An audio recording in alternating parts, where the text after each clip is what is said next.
Hey everybody, welcome back to the channel. I am Dane, your host. I hope you're doing great wherever you may find yourselves, and blessings to all of you wonderful people out there. Today I'm ranking the epic tracks from Pink Floyd. There are 17 total. Some of these are live because, let's face it, if you're familiar with Pink Floyd, you know that when they go live, they really improvise and stretch things out, and you have some wonderful stuff here when they do that. Let's go ahead and get started with the last song. It's Alan's Psychedelic Breakfast, coming in at 13 minutes. This is on, of course, Atom Heart Mother. This is a very weird song because you have them not only doing music, but you have a lot of breakfast items being cooked and talked about and narrated and that sort of thing. And I'll weigh in on more of that quirkiness later. But let's go through the song. Of course, it opens with a dripping faucet, if you're familiar with the song. And you have the narrator throughout the song talking about things that he's preparing or eating and that sort of thing. You have, I like marmalade, I like cereal, and sometimes it's repeated. You have the music begin at the 106 mark, because up until that point, it's just the dripping faucet and the narration of I like this and I like that. But you still have the dripping faucet once the music kicks in. It's very annoying. The piano at the 1.5 minute mark is just fantastically lovely. With Mason's light drumming, that finesse that he's doing there is great. Then you have Gilmour's lighthearted guitar comes in. That's also very wonderful as well. At the 3.5 minute mark, you have the spacey kettle going off combination thing, so it's like the spacey vibes and instrumentation, but you have this kettle coming to boil, and then you have that organ that's part of that as well, which is really nice, the organ part, not the kettle. And then if you have more narration, I guess from Waters, and you have more hidden sounds like the pouring of coffee, the stirring of said coffee, the sipping of coffee, and then the gulping of said coffee, which more annoying. Then the pouring of the cereal, and of course music is going on while this is taking place.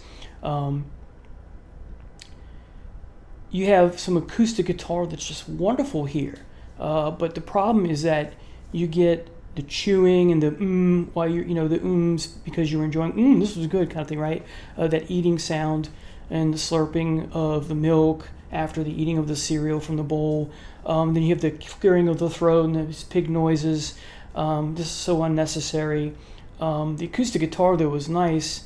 But then at the 8:48 minute mark, you get the eggs frying. But then you get some cool music. The piano, the bass, and the drums is nice. That's the best part of the song. Then you get the organ section in the mix with all this going on, the noises, the breakfast, right? But the piano that comes in after the organ section is really nice. The piano is great. The organ grows, you have the organ and piano at the same time. The organ grows in intensity, and the guitar comes in. It's all instrumental goodness. Very Dark Side of the Moon sounding at this point once you get that organ coming in after the piano again and that guitar. And then it ends with some piano.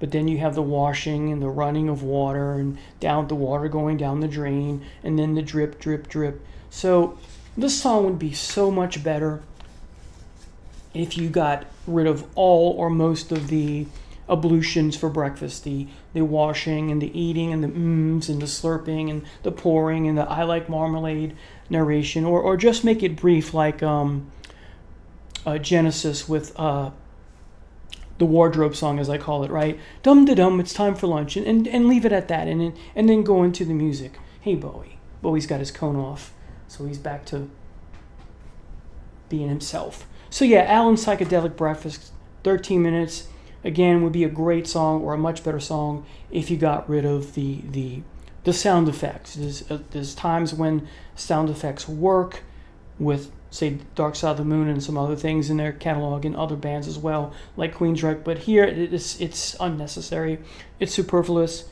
Get rid of it. Just get rid of it, to quote Lewis Black, and just get down to the music. So 17, Alan's Psychedelic Breakfast. Number 16, same album, is the title track, Atom Heart Mother, 23 minutes and 44 seconds. You have a lot of fanfare in the song in different parts of the music, in different stages of the song. It opens with that fanfare, the horns, the tuba, and or sousaphone. I think it's sousaphone, maybe a French horn. It's very overture-like. It's okay, but it's not anything special for me. Then you get this motorcycle or car that interrupts very briefly. Again, like the previous song, you don't need that. It's superfluous. At the 3-minute 8-second mark, you get some, what I think is electric piano. Nonetheless, it's some sort of keys from Wright, which gets fast. It's almost Tony Banks-like. It's very good. I like it. Then you get some bass and some violin or cello that comes in. All very well and good. I like it. Then it gets very spacey and dreamy, and the guitar comes in. It's like the previous song at this part. It's very Dark Side of the Moon sounding, if you will, the guitar. I love it. Then you get the background vocals and Wright's lush keys, which again are great here. And then you get these angelic voices, which are just phenomenal. I think you have some intense bass and percussion at this point with the angelic voices. The voices get louder. It's almost like a choir. It's still all very beautiful, though. Then at the 10.5 mark, you get more amazing keys from Richard Wright, his signature sound here. And then you get Gilmour's bluesy guitar here with Wright's keys, which is just a great combination. And approaching the 14-minute mark, you get this Carmina Burana, like classical bit or Baroque bit, that chanting-like kind of thing with the keys from Wright. It's beautiful. Then the fanfare comes back with the horns, the sousaphone, etc., that motif in the song. Then you get these weird, odd noises after that. It's almost like a nightmarish kind of thing, kind of very similar to what's going on in The Man in the Journey. You get this creepy sounding telephone type siren noises and other soundscapes, almost like The Outer Limits or was it other horror show from the 50s, the Twilight Zone kind of thing. Then you have this explosion, guitar sounding very weird after that. Then you get the fanfare back, the sousaphone or what have you. This is the only place I like the fanfare. I think it fits very well here, but in the other two sections, not so much. I'd leave that out. Then the violin comes in with the keys. This is very nice. And then some more guitar. Then the choir and the fanfare is back. That's okay. Like the previous song, there's a little bit too much going on. Here's a little bloated. I would keep all the music that you have here, but get rid of, like the previous song, get rid of the sound effects. They're sparse compared to the previous song, but I would get rid of the fanfare. I would get rid of the sousaphone and the horns, except for the last two parts, the four sections. The third part's the best. The fourth part, to wrap things up, I kind of get that. Or make the fanfare at the beginning much briefer and leave it at that. So this is an okay song. I wouldn't call it's in between meh and okay. It'd be a good song if you got rid of some of the things or all the things that I suggested. So 16, Atom Heart Mother, a song, an album that both Gilmour and Waters have written off, if you will. Next, 15 is the live version of Grantchester Meadows from The Man in the Journey. It's 8 minutes and 14 seconds. This is a beautifully done version. As I said in the previous video where I talked about The Man in the Journey in its entirety, my critique of that, if you will. This is beautifully done. Waters sounds inspired. He sings much more emotionally and with fire underneath him, so to speak. He just sounds much more into it, if you will. It's 100 times better than the version on Umaguma. So again, he sounds inspired. Sorry, I thought it was like a bug or something. Anyway, he sounds inspired and he sings with emotion here. Unlike, as I said, on the Umaguma version, but it's much more resonant, and it's a great pastoral piece. Got some romanticism here because it's singing about nature, the kingfisher and the water and that sort of thing. It's a very compelling tune. So 15, the live version of Grantchester Meadows. Coming in at number 14, also from, this is one from Umaguma. That was from The Man in the Journey. 8 minutes and 46 seconds, The Grand Vizier's Garden Party. The Nick Mason bit, his contribution to Umaguma. All three parts can make up 8 minutes and 46 seconds. You have the opening flute or zither, which is essentially the first almost the first part of the song, which is only a minute long, and then the drums kick in, this military build-up kind of thing to end part one. And then part two, you get the timpani, which is an instrument that Nick Mason uses a bit throughout his career with the band. This is what begins part two, and that timpani has an echo on it. It's beautifully done. Crashing cymbals and a gong come in too. You have the wood block at some point, almost like a Neil Peart finesse thing going on there. Then you have this like whistle-like kazoo sound at times, or air whistle that kids used to use, right? Then at the 2-minute mark, it's very lulling and lush, and these low sounds, classical-like section, if you will. Then the flute and the drums come in low in the mix. The cymbals, the drumsticks are making, their own percussion in their own right. They're very quick flashes, and then they're done on the drums and then gone. Very quirky, but I like it. And it ends with a cool drum solo. And then part three is just 40 seconds, which is the flute returning from part one. So it's that motif returns. It's so beautiful. I love the way the song is arranged, because you have part one and part three, which are the bookends, which is more the softer part, and then the more percussion-y bits. It's Mason, after all, doing his thing in the middle, so it's really great. So Grand Vizier's Garden Party, almost 9 minutes long, coming in at number 14. Number 13 is Astro Domine from Umaguma, the version there, the live version, 8 minutes and 32 seconds. This is, for me, the definitive version. Of course, it's a cool psychedelic piece with nice touches from Wright and a slow build-up of percussion, then guitar from Barrett. Actually, sorry, this is the live version, so it's from Gilmour, playing Barrett's role. This is in many ways the rock version of the planet's host, if you will, because we're going on a journey through our solar system, if you will, with Gilmour's lush and beautiful vocals telling us what we're seeing, Titania and all the satellites of Jupiter and that kind of thing. It's wonderful. It's eerie at times, sounding very progressive. Mason's percussion is wonderful. His finesse is done with great care and love here. The guitar at 305 is psychedelic heaviness, and Waters' bass is just dynamite. The song is very trippy at parts. And you have a hushed part next coming at, I don't have the minute mark here, but it lasts a while. It's very cool, meditative part of the song. Then you have the build up with the bass and the keys and the guitar. The bass is great again here. That build up is just phenomenal. Then it gets quiet again with the organ and vocals. The motif comes back, and then you hear the fans' applause, which makes part of the song, and it's wonderful. It's a delightful song. Astro Domine, number 13, the live version from Umaguma.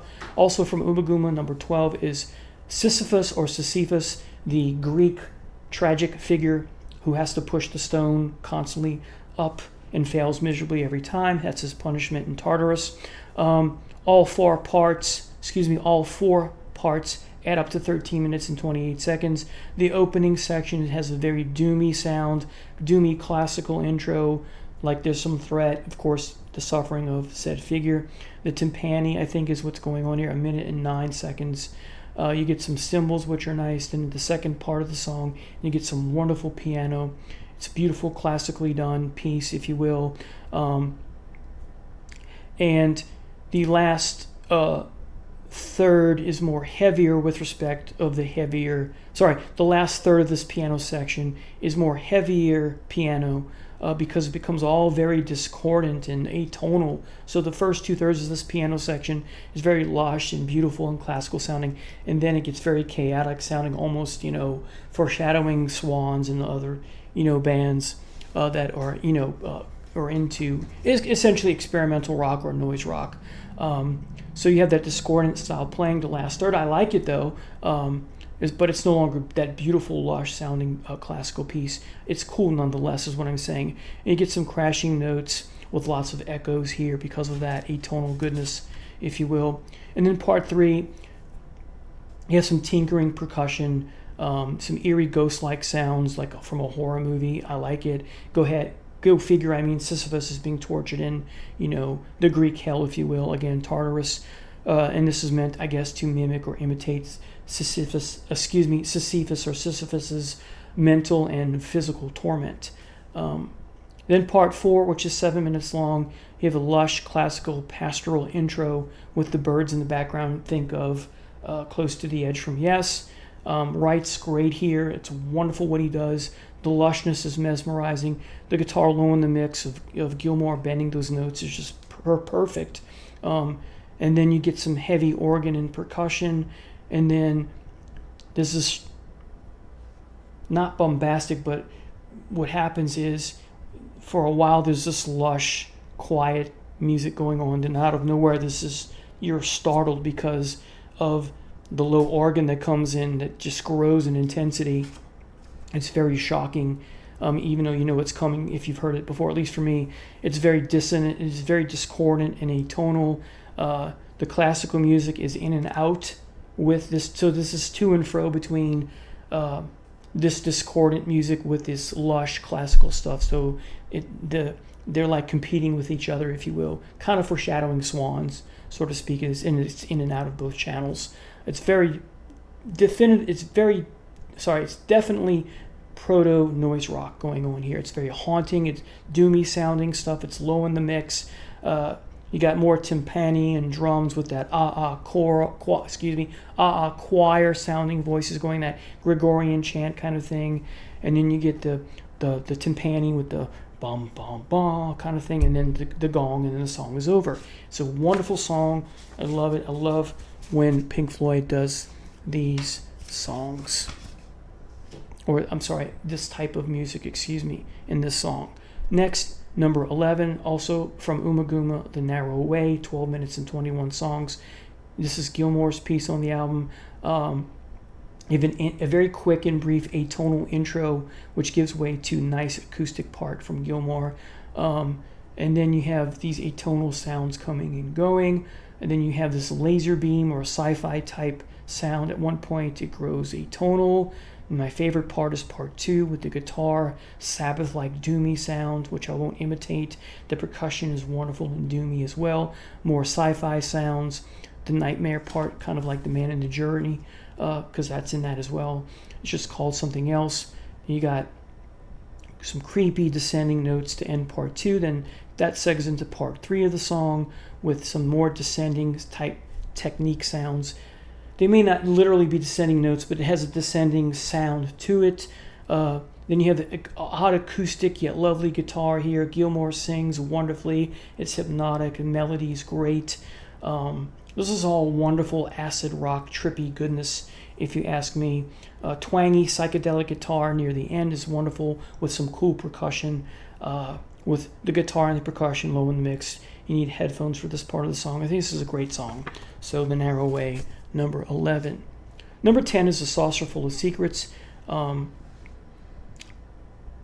this is 12 minutes long. This studio, let's see. The live version on Umaguma is 12 minutes and 50 seconds. The live at Pompeii is 10 minutes and 15 seconds. And the disc 2 version of that is 12:47. But I'm going with the 12-minute version. And this is one of the best songs in their early years, their catalog. It's a psychedelic progressive rock masterpiece.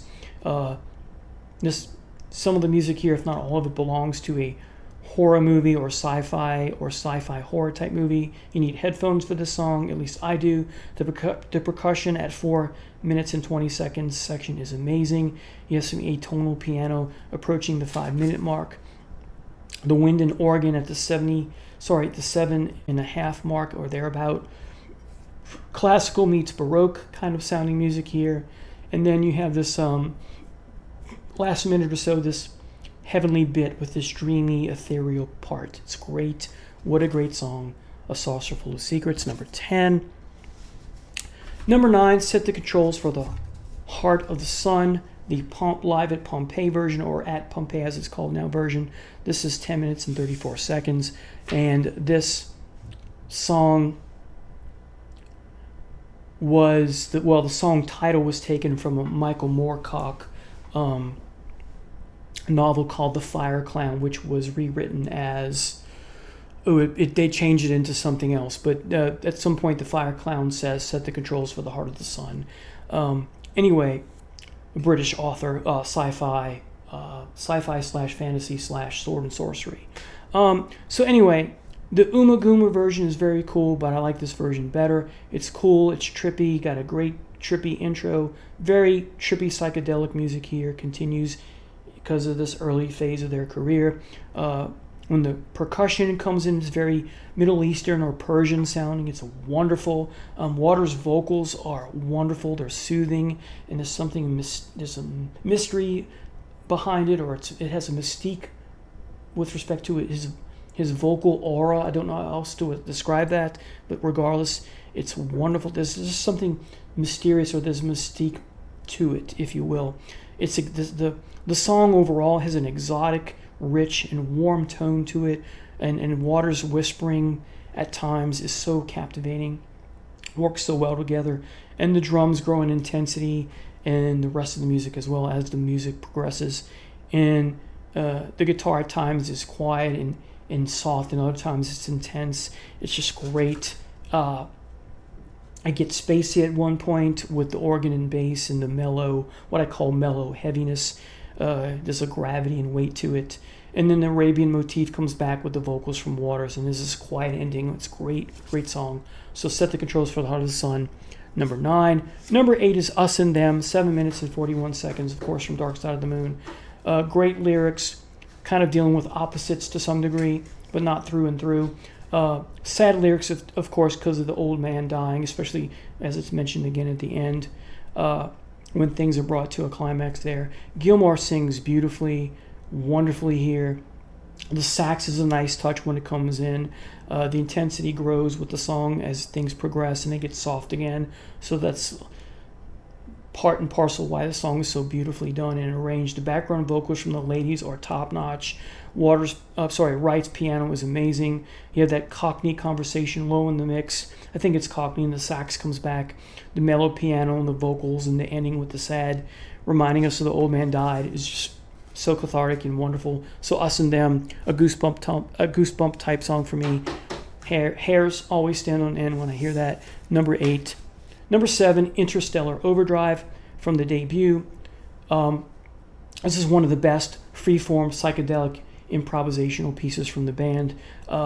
It's prog or proto-prog, very space and acid rock, experimental noise rock. Great opening riff. Once the drums kick in, things really get going. The riff repeats a bit over and over. Then you get this wonderful improvisational section, right? And then Wright's organ is just wonderful here in the song. This is one of their best early tracks of all time. Later you get the motif that comes around again from the beginning, and it's repeated, but it's slow. It's slower this time, but it's more intense, if that makes sense. There's also an alternate version which you can get. It's out of print, but I'm sure you might be able to find it used. I have it somewhere on my shelf back there. It's the Pink Floyd EP from the songs that it did from the Let's All Make Love in London soundtrack. And this version is on there. And according to Pink Floyd, this is their definitive version. But I just have the debut version here. I like both equally. There's not much different on the live version. On the soundtrack version. It's a little different, but not that much different. But anyway, there's lots of inspiring atonal experimental goodness here. So number 7, Interstellar Overdrive. Number 6 is Cybele, the Man of the Journey version, which is 9 minutes and 15 seconds long. Gilmour's voice, as I said in my previous video about the Man of the Journey, is stellar. Dreamy tune. Wright's playing is amazing. Gilmour's quiet and emotionally driven lyrics are wonderful. The chorus, especially, where he sings the name of the goddess herself. It's intense in parts. It's a light and shade song, but it's not heavy. It's just got different variations of light, if you will. I guess it makes sense. The guitar here is one of my favorites from Gilmour. It's a great song in the Floyd collection or canon to have. Number 5 is Sheep from the Animals. Excuse me. And as you know, if you're a Pink Floyd fan, this album,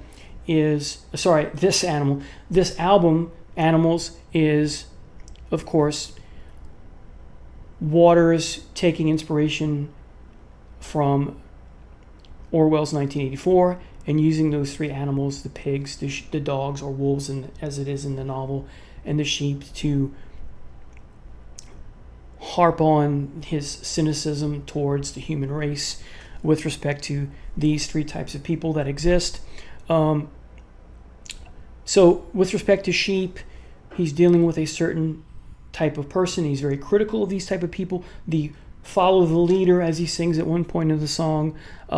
People who are follow trends because everyone else are doing it, or people who are go with the flow, following the Joneses because someone else is doing it. You have to do it kind of thing. The lack of individuality. The people who have to conform, which can cause a problem. Blind loyalty. So you have the quote, harmlessly passing your time in the grassland away, which is the opening line in the song lyrics wise. This is ironic for two parts. Irony number one, it's not harmless because they're wide open to being killed by the dogs because they're in the open areas of the grasslands. And two, it's ironic because it's not harmless because they're all doing the same thing all the other sheep are doing, and that is grazing and not doing anything else. And the grazing is meant to be taken not literally, but as, doing what everyone else is doing. So conformity. It's a disturbing song, but it's a great song musically. The pacing, the rhythm, just everything is just beautifully arranged. Lyrically, you have another line I like, the certain unease in the air. There may be dogs about, sings Waters. Gilmour's guitar is wonderful here, and his guitar seems to echo Waters' sentiment about the delusional sheep, right? And Waters sings at one point, you pretend the danger's not there, or something to that effect, and the guitar seems to echo that criticism. At least that's how I interpret it. Anyway, essentially what Waters is doing is he's sending that, hey, watch out to the sheep message. There are dogs about, watch out, you got to protect yourself, that kind of thing. And the guitar from Gilmour seems to, echo that sentiment, if that makes sense. At the 4-minute mark, you have the bass, which is real melancholy, and then you get the stone, which is, coming from, or rather re-referencing what appears in the song Dogs. More on that later. The guitar is even more melancholy than it was before in the song. Then it gets a little bit more upbeat. The song does overall at some point in the song, which is ironic because the song is not an upbeat message. Then it slows again. You get this different bass line from Waters, which is amazing. The bass in the song is amazing. And you get some eerie stuff going on musically that with siren-like vocals. And then Wright's playing adds to this creepiness on his keys and synthesizers. And then you have this really haunting and creeping and disturbing mechanical robotic quote from the Bible, "The whole Lord is my shepherd peace," which is really creepy. I can't stress that enough. It's very disturbing. And then, of course, what's also disturbing is the death of some of the sheep when Waters sings, "Bleating and babbling, we fell on his neck with a scream," and that's stretched, and the guitar echoes the nightmarish of that problem and tragedy. So, let's see. The lyrics here. Yeah, now the biblical reference is not word for word. Much of it is, but some of it, Waters takes poetic license. So, for example, "For lo, he hath great power and great hunger. When cometh the day, we lowly ones, through quiet reflection and great dedication, master the art of karate." So that's much different. "Lo, we shall rise up, and then we'll make the bugger's eyes water." So, yeah, quite a bit different from the Bible. Now, we also learn later in the song that Waters vocalizes the sheep are saying the dogs are dead.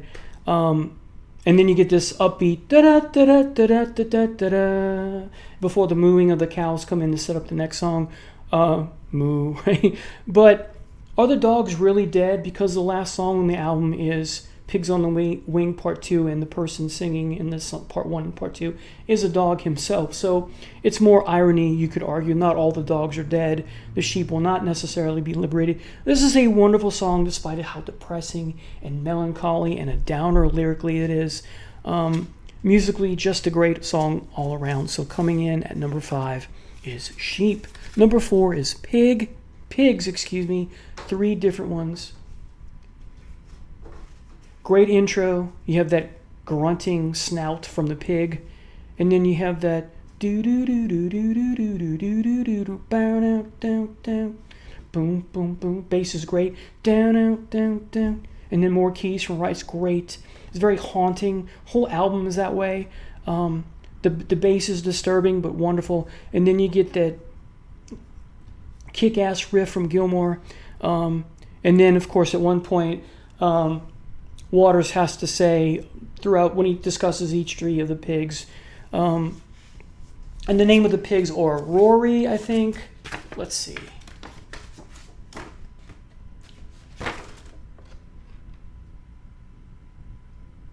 One of them is named White House. One of them is just Bus Stop Rat Bag. I think he calls them all Rory at one point anyway. But, of course, he always says, you know, you're nearly a laugh, but you're really a cry. And then Wright goes across the keyboards from beginning to end. It's great. And you have that like a clock. It's great. But you have another delusional animal here. These are the ones in Control in 1984, but they're delusional as well. I won't get into that. You can read 1984 or, you know, do your research. But what's great is the first pig, that type of pig that Waters is critiquing is, you know, the person with their hand on the heart all the time, needs attention. Oh, me. Oh, what happened? You know, that kind of person, has a seeker of attention, that kind of thing. And of course, you're nearly a laugh, but you're really a cry, right? As I said, Nick's percussion is wonderful. Waters' biting vocals throughout the whole song are great. The first interlude where you just have music, you have the guitar from Gilmour and the pig grunts and squeals is great with that voice box, that Frampton-esque voice box to mimic the pig-like sounds and grunts and squeals. At the 7:10 mark, the keys, the bass, and guitar are just amazingly wonderful to hear here. And then, as I said, and I alluded to, you have the White House section. You house-proud town mouse, haha, charade you are. You're nearly a real treat, but you're really a cry. And then at the 9-minute and 45-second mark, you have a real treat in the song, where the song is coming to the end, where Gilmour is just shredding his ass off. It's beautifully done. It's amazing. You need headphones to hear this. This is heavy metal blues at its finest. And then it fades with some more shredding, which you really need the headphones for. And then the birds come in and the cows mooing moo to introduce the next song. And so that is number 4, Pigs. Number 3 is Shine On You Crazy Diamond. Both parts combined, 25 minutes and 63 seconds. You have the beginning, which stretches out for the long intro, which is very long, that ambient soundscape soundtrack-like sound, which is wonderful. At the 2-minute and 15-second mark, you have some wonderful bluesy guitar from Gilmour, layered with those ambient soundscapes. At the 4-minute mark, you have the what you have is one of the motifs in the song, which I won't try to imitate. Then the drums, some more exquisite guitar at the 6-minute, give or take, mark, which is very intense. Then the soundscape stuff comes back. You have the saxophone at the 12-minute mark, which is lovely. Has very much of a Dark Side of the Moon feel to it. It's a brilliant touch from the band here. It's a master stroke from the band. Then the vocals are very soft. They're splendiferous. They're very special. Talking about Sid, of course, which I won't read any of that. Part 2, you get the wind, and then you get the stellar bass line from Waters foreshadowing Animals a bit. Then you get the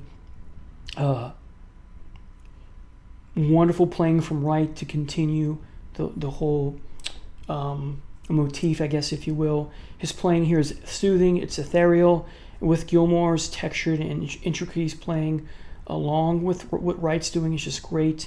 And then there's this section that has a carnal, seductive feel to it. I won't try to imitate it, but the guitar has a carnal, seductive feel to it. At the 5-minute mark here in this part 2, you have, so it's way minutes in if you count it as a whole, but the guitar is imitating the lyrics And I love when a guitarist can imitate the lyrics. You don't need the lyrics, but you have the guitar to imitate. It's wonderful. The shine on part kind of thing. It's great. Then the actual lyrics come in to piggyback on what Gilmour was doing on his guitar, with Waters and Gilmour singing more lyrics about Sid. Then you get some more piano, some electric piano, some spacey noises, and the band is just jamming at this bit as the song is heading to its conclusion. And Gilmour's note bending is just amazing. The main motif comes back from part one, that intro, that ambient stuff, till the end. It's so soft and sad. It's wonderful, though. It's a great, compelling piece. So Shine On You Crazy Diamond, all parts, 1 through 9. Number 3. Number 2 is Echoes, 23 minutes and 29 seconds. This, I think, is their magnum opus. It's their best song, but it's not my favorite. My favorite is number 1. This is, of course, you have the iconic beep or chirp or blip. I can't do it right, of course, because I'm human, but it repeats many, many times. It's very captivating and mesmerizing and engrossing. The ambient sounds, the lush tones from the band come in, of course, and then Gilmour's best vocals are in this piece. Combination of Wright's playing with Gilmour's precision is just superb, and the steady hands of both Waters and Mason are amazing. Excuse me. But for me personally, the best part of the song is what Wright is doing and what Gilmour's doing on guitar and vocally. Those three things. Of course, the song reminds me of Rhyme of the Ancient Mariner, a picture you're somewhere in the Arctic Circle, because the opening line overhead, the albatross. And to this day, I don't know if the screeching sounds is the albatross or the whale. Doesn't matter, perhaps not. Either way, to quote Gilmour, the song is inviting and exciting. It's mesmerizing as well. The wonderful guitar screams at the 6.5 minute mark or thereabouts to imitate the whale or the albatross is eerie and yet mesmerizing and thrilling at the same time. It's an intense song, the way it builds, right? The 7 minute mark or thereabouts, the bass and keys section is brilliant. 11.5 minute, you have more of those whale or albatross screams, so chilling but wonderful. And then eventually you have the boom, boom, boom, boom, boom, boom, boom at some point in the song, which is, inviting us to get chills like me and inviting us to remember that we're going to come full circle with those wonderful, beautiful hushed vocals from Gilmour. But before we get to that, you have the blip or chirp from the beginning return, and some wonderful build-up and instrumentation from the band. At the 18.5 minute mark, the guitar is stellar. The vocals return, as I said, are lovely, about rising from bed in the morning. Just in the alliteration of through the window in the wall, come strolling in on sunlight. Just great. This is a superb song. The song ends with great keys and very slow bluesy guitar. It's so ethereal. This is a masterpiece. It's a magnum opus, as I said. And you have this lifting, if you will, of the instruments sound in the wind, and the chirp comes back briefly, and it gets built up real fast and then ends. Again, a headphone song for me. This is such a wonderful song. I think this is the best song of all time. But my favorite is Dogs. My favorite. 17 minutes and change. The acoustic guitar to begin the song is amazing. You have some wonderful, beautifully whimsical stuff from Wright. It's seriously whimsical. Don't know how else to explain it. The lyrics are just wow. I'll read some of them because they're that good. Very poetic from Waters. And when I teach Macbeth with my seniors, I often will quote the following lines. You got to keep one eye looking. I'm sorry, that's not it. And after a while, you can work on points for style, like the club tie and the firm handshake, a certain look in the eye and an easy smile. Here's the part. You have to be trusted by the people that you lie to, so that when they turn their backs on you, you get the chance to put the knife in. And that's exactly what Macbeth does to his friends at the behest of his wife in his own mental state, to pretend to be the flower, as Lady Macbeth says, but be the serpent underneath it. So very Macbeth-like. The Dogs are, again, another type of person that in the world that still today that Waters criticized at this time. in 77. The first solo in a song is just fabulous. Gilmour on vocals here, he sings 2/3 of the song, and then Waters sings the last section, the even more poetic section, if you will. Who was brought in a house full of pain, that kind of thing, and some stuff before that. But the first solo, as I said, is just fabulous, and you have screams and laughter going on while this is going on. They're brief, but if you have headphones, you can pick them up much better. And more heavy metal bluesy goodness from Gilmour, especially that first solo. I take that back. The second solo is actually better than the first, but the first solo is quite good. Then you get Gilmour saying, "You got to keep one eye over your shoulder. It's going to get harder." More Macbeth stuff, because the more he kills, the more he's looking over his shoulder. Someone's going to get me and take me out, kind of thing. And then the motif returns at 3 minutes and 40 songs, which is great and chilling, and it's something like this. The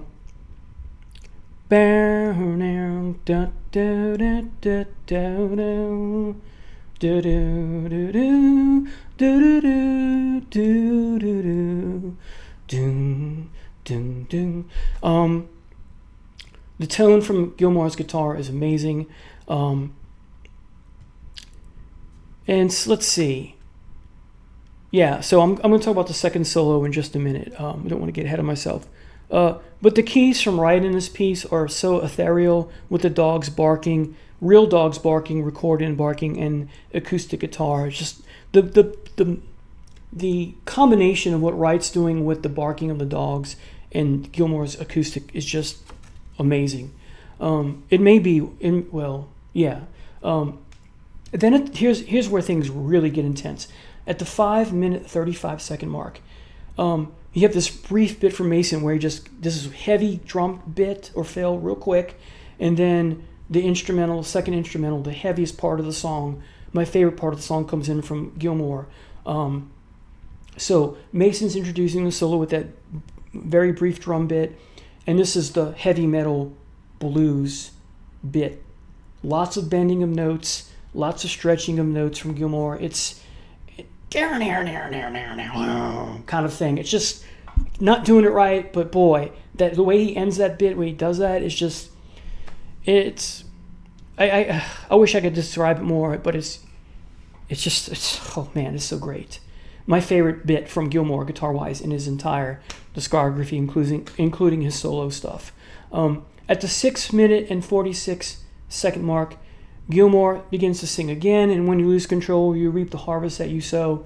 And then you get the very long-winded stone, stone, stone. As it goes by, it's a long part of the song, but you have other things going on while this goes on. But live, the band would play cards or make tea, right? Even when Waters did this in his solo days, earlier solo days. But while this stone, it's getting more quieter as things progress.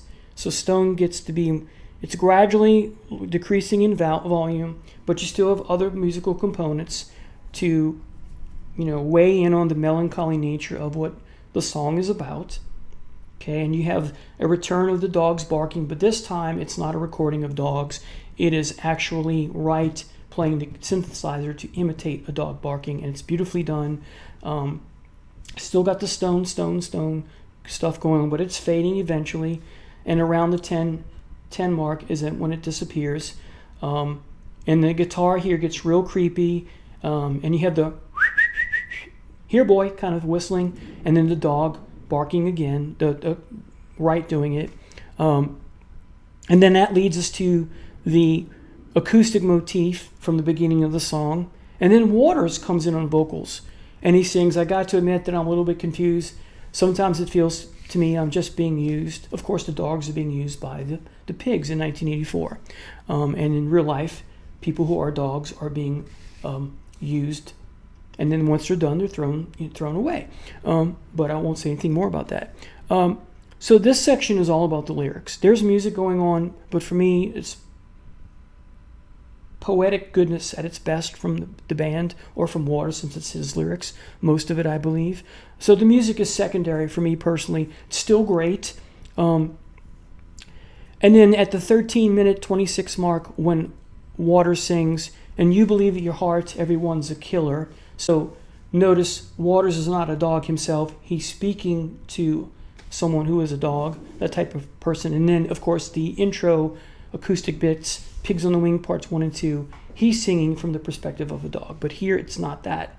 But regardless, once he says the word killer, you get a wonderful third solo from Gilmour.